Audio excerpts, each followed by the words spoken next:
Hi everybody, so one of the questions you may well have about Stalker 2, especially if you're familiar with the original games, is that is Stalker 2 truly an open world game?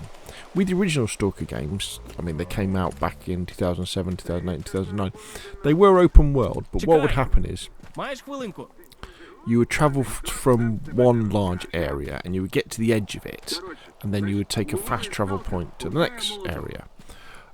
And we didn't really know if this was going to be the case with Stalker 2 or not, but I can confirm that for me so far it's just one massive open world.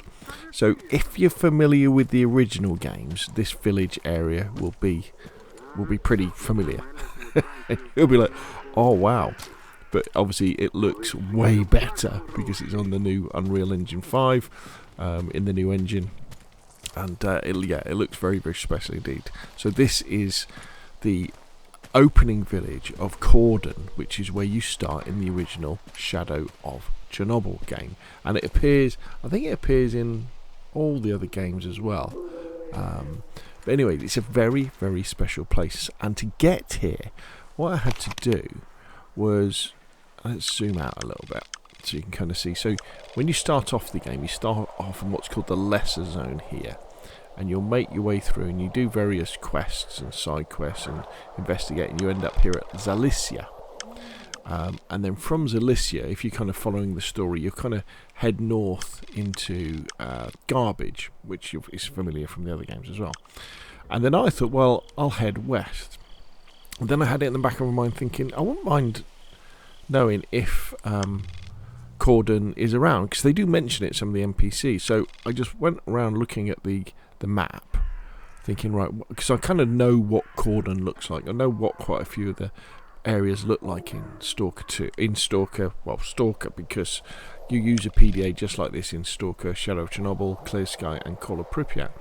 And then this bridge kind of gave it away. As soon as I saw that bridge, and then I saw the kind of the this in one of the games is a freedom hideout, I think, and then you have the mill, then that's often where bandits are, and then this is the Cordon village. So there it is. If you want to find Cordon, there it is. So you kind of, the way that I got here was I came over at the eastern checkpoint is here, so I came east from Zalicia along here and just came down that road there.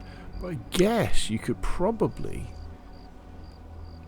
this might be blocked here. That's probably the way that you've got to go, actually. You've probably got to go up to Zalicia, turn east, and then come back down towards the south, and you'll find Cordon.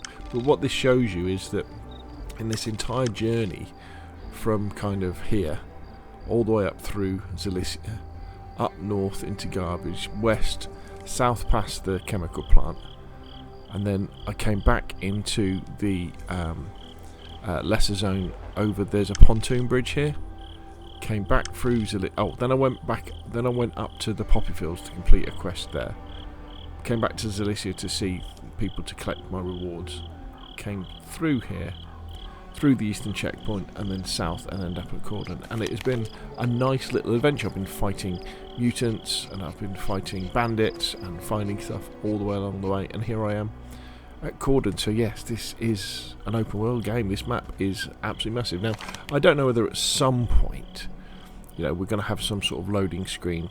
Maybe if we go, I would have thought, let's have a look, because this will be Pripyat, I'd imagine, here. See, that kind of looks like a cooling station, cooling tower. Something's going on there. Don't know if that's the nuclear power plant. And I don't know whether, as we get closer to these areas, this fog of war effect will leave. That's the red forest there. That's the scrapyard there. So look as we come down. I think this is that might be the swamps there, but I'm not quite sure about that. I'm not sure what this area is. It looks all very nice. But yeah, very much a massive open world. I think maybe when we get the admin mods and we get camera mode, maybe, or we get a free fly mode where we can wander around and and check this out from sort of 200, 300, 400 feet up, I think we're going to be absolutely amazed. So there we go. Is Stalker 2 a true open world like games like DayZ? I can say absolutely 100% yes. It's amazing, absolutely amazing. Anyway, that's enough from me. Hope you found this interesting. If you have, hit like. If you want to see more, press subscribe, and of course I'll see you again soon.